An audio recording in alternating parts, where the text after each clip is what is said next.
আসসালামু আলাইকুম প্রিয় বন্ধুরা। অনেকেই আমার আমার পরিবার দেখতে চাইছেন, আমার বাবা মাকে দেখতে চাইছেন। আমি আমি কোন ফ্যামিলি থেকে বেড়ে উঠছি এটা অনেকেই জানতে চান। প্রিয় বন্ধুরা, আমার বাবা মার সাথে আমার কি সম্পর্ক এটা অনেকেই জানেন। পাশাপাশি উনি হচ্ছেন আমার দাদি। আজকের এই ভিডিওটা আমার দাদিকে নিয়েই করা। দাদির বয়স 100+, না? 105 বছর বয়স। প্রিয় বন্ধুরা, আমি ভিডিওতে সবসময় একটা কথা শুধু এভাবেই বলি যে আপনার শরীরের শেষ বিন্দু রক্ত পর্যন্ত আপনি আপনার বাবা মাকে দেখাশোনা করেন। উনি আমার চাচা। এই যে দাদির বয়স 105 বছর, উনি হচ্ছে আমার চাচি। হ্যাঁ, কয়দিন আগে আমাদের বাড়িতে থেকে এসে পরে এখানে আসছে। আসলে বুঝি তোমার কোনো অভাব আছে? এই যে 105 বছর বয়স, এই সময়ে মানুষ হতাশ হয়ে যায়, ছেলে মেয়েরা দেখে না। অনেক জায়গায় আমরা এগুলো শুনি তো। হ্যাঁ, এই যে তোমার 6টা ছেলে, আমরা নাতি নাতনি বৌমারা আছে, তোমার কারো প্রতি কোনো অভিযোগ আছে? না। হ্যাঁ, আমি খুব সুখী। সুখী তুমি? আমি খুব সুখী, আমার মতো সুখী নাই। এই যে 105 বছর বয়সে একজন মানুষ বলতে পারে আমি সুখী, তার শরীরে হয়তো অনেক রোগ। এই যে তুমি তোমার মাকে যেভাবে সেবা যত্ন করতেছো, কখনো তোমার ভিতরে অবহেলা বা অন্য কিছু এগুলা কাজ করে নাই? না, আমি সবসময় চাই আমার মা আমার সবসময় আমার সঙ্গে থাকে। আর আমি চাকরি নেওয়ার সময় আমি প্রতিশ্রুতি দিয়েছিলাম যে আমার মাকে আমি নিয়ে আমি আমার একসঙ্গে থাকবো। এই প্রতিশ্রুতি আমি রক্ষা করতে চাচ্ছি, যে কেউ কোথাও যদি না থাকে তবে কোথাও থাকতেও চায় না। আমার প্রতিশ্রুতি ছিল আমি যদি এখন চাকরি হয় আমি আমার মাকে নিয়ে একই সঙ্গে একই বাসায় থাকবো, এটা পরিকল্পনাই ছিল আমার। আচ্ছা, আরেকটা কথা আমি একটু অ্যাড করি।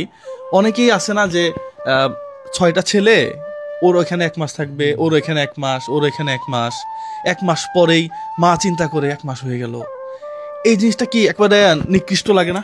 অবশ্যই এটা অনেক নিকৃষ্ট। আর আমার আম্মাকে আমি আগেই বলছি যে কোথাও আপনাকে থাকতে হবে না। তোমার এখানে কত বছর? আমার এখানে আছে 2009 সাল থেকে, 9 থেকে আজ পর্যন্ত।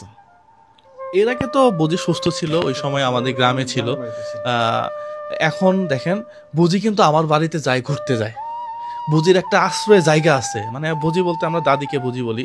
সে চিন্তা করে আমার একটা ছেলে আছে, আমি এখানে রিল্যাক্স আছি, আমি ওই ছেলের বাসায় যাব, 2 দিন থাকলে থাকবো, না থাকলে নাই, মজা করব, আবার ফিরে আসবো। কারোর প্রতি তো অভিযোগ নাই, কোনো ছেলের প্রতি? কোনো ছেলের প্রতি অভিযোগ আছে? কি অভিযোগ? কোনো অভিযোগ কিন্তু নাই, কোনো অভিযোগ নাই, কোনো ছেলের প্রতি নাই। হ্যাঁ, এই যে আমি আসলে নিয়ে যাই, আমার ওইখানেও যায়। এই যে আপনি আপনার শাশুড়িকে সেবা করতেছেন আজকে প্রায় 16 বছর, 16 বছর যাবৎ একই সংসারে। হ্যাঁ, আমি তো কোনোদিন টু শব্দটা শুনলাম না। ঝগড়া হয়েছে কোনোদিন? না, তো কোনোদিন ঝগড়া হয়েছে? কোনোদিন না, কোনোদিনও ঝগড়া হয় নাই প্রিয় বন্ধুরা, এটা আমি জোর গলায় বলতে পারি। আমি এই ফ্যামিলি থেকে শিক্ষা নিয়ে বড় হয়েছি। প্রিয় বন্ধুরা, আমিও চেষ্টা করি আমার বাবা মাকে যথেষ্ট সম্মান করার জন্য, সহানুভূতিশীল আচরণ করার জন্য। পাশাপাশি বুঝিরও অনেক বয়স হয়ে গেছে, তোমাদের জন্য শুভকামনা। হ্যাঁ, আর আমি চাই মৃত্যুর আগ পর্যন্ত আমার কাছে থাকুক। মাশাআল্লাহ, এটাই যেন হয়। হ্যাঁ, এটাই যেন হয়। কে কখন মরবে সেটা বলা যায় না, কিন্তু আমরা চাই বুঝির হায়াত আরো বাড়ুক। হ্যাঁ, এবং সে সুস্থ থাকে। 105 বছর বয়স, তারপরও দাঁড়ায় বসে আছে কিন্তু।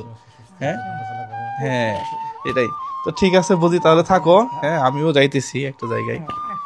হ্যাঁ, তাহলে দেখা হবে। হ্যাঁ, ইনশাল্লাহ।